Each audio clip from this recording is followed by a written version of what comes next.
చదువుతున్నాను. ఇవాళ మన గురుకులంలో మన తెలుగు పాఠ్య పుస్తకంలో బండారి బసవన్న పాఠంలో నేను బండారి బసవన్న పాత్రగా నటిస్తున్నాను. నా పేరు నందు. నేను 8వ తరగతి ఏ విభాగంలో చదువుతున్నాను. బండారి బసవన్న పాఠంలో నేను జంగమయ్యగా చేస్తున్నాను. శుభోదయం అందరికీ. నా పేరు వరుణ్. నేను 8వ తరగతి బి విభాగంలో చదువుకున్నాను. నేను బండారి బసవన్న పాఠంలో రాజపాత్రగా పాటిస్తున్నాను. అందరికి శుభోదయం. నా పేరు ఎం సిద్ధార్థ. నేను 8వ తరగతి బి విభాగంలో చదువుతున్నాను. నేను బండారి బసవన్న పాఠంలో మంత్రిగా చేస్తున్నాను. అందరికీ శుభోదయం. నా పేరు హేమంత్. 8వ తరగతి బి విభాగంలో చదువుతున్నాను. బండారి బసవన్న పాఠంలో మంత్రి పాత్రగా చేస్తున్నాను. అందరికీ శుభోదయం. నా పేరు పి సాయినిహాల్. నేను 8వ తరగతి బి విభాగంలో చదువుతున్నాను. బండారి బసవన్న పాఠంలో మంత్రి పాత్రగా చేస్తున్నాను. అందరికీ శుభోదయం. నా పేరు కే గమన్. నేను 8వ తరగతి చదువుతున్నాను. బండారి బసవన్న పాఠంలో మంత్రి పాత్ర చేస్తున్నాను. అందరికీ శుభోదయం. నా పేరు ఎం సాక్షి. 8వ తరగతి ఏ విభాగంలో చదువుతున్నాను. బండారి బసవన్న పాఠంలోని బటుకు పాత్రగా చేస్తున్నాను. అందరికీ శుభోదయం. నా పేరు హుసేన్. నేను 8వ తరగతి ఏ విభాగంలో చదువుతున్నాను. బండారి బసవన్న పాఠంలో పాత్ర చేస్తున్నాను.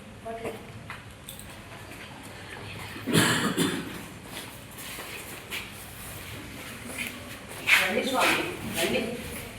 మీ మర్యాద నిత్యని బసవన్న నాకు ఈ సమయంలో ఎంత ధనం కావాలి, లేకపోతే మీ సభను సేకరించరు. లేదు స్వామి, నేను ఆ ధనాన్ని మీకు తెచ్చిస్తాను. మీరు మా సభ్యులను స్వీకరించాలి. నేను నిత్యని బసవన్న.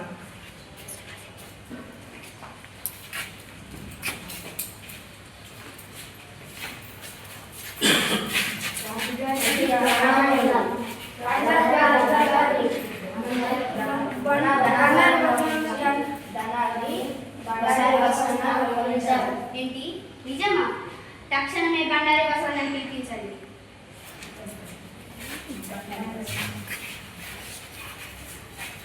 నమస్కారం రాజుగారు. మా ధనం మాకు అప్పగించలేదు. ఇక చాలు మీ ప్రధాన పదవి. మా సొమ్ము మాకు ఇచ్చి నువ్వు ఇక్కడి నుంచి దయచేయవచ్చు. ఏం మాట్లాడుతున్నారు రాజుగారు మీరు? నేనేంటి మీ ధనాన్ని తీయడం ఏంటి? పరమేశ్వరునిపై భక్తి అనే కల్పవృక్షం నాకు అండగా ఉండగా, శంకరునిపై భక్తి అనే మేరు పర్వతం నా దరి ఉండగా, పరమశివునిపై భక్తి అనే చింతామణి నా చెంత ఉండగా, శంభునిపై భక్తి అనే కామధేనువు నన్ను కనిపెట్టి ఉండగా, నేను ఇతరుల ధనాన్ని ఆశించడం ఏమిటి?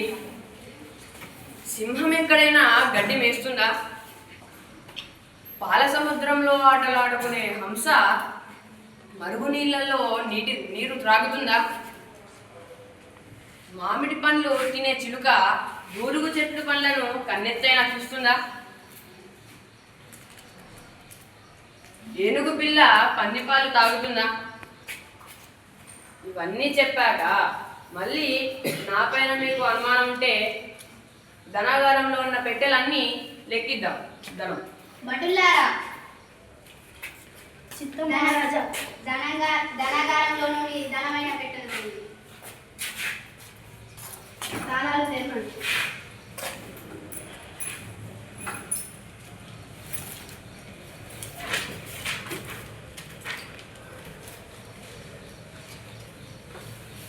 మహారాజు, అద్భుతం, మహా అద్భుతం. మన ధనం ఉంది, దానికంటే ఎక్కువ ధనం ఉంది. బసవన్న, నన్ను క్షమించు. నేను చాలా తప్పుగా అపార్థం చేసుకున్నాను. నేను ఎంతో మంచోడాలనుకున్నాను. నన్ను క్షమించండి. Thank you.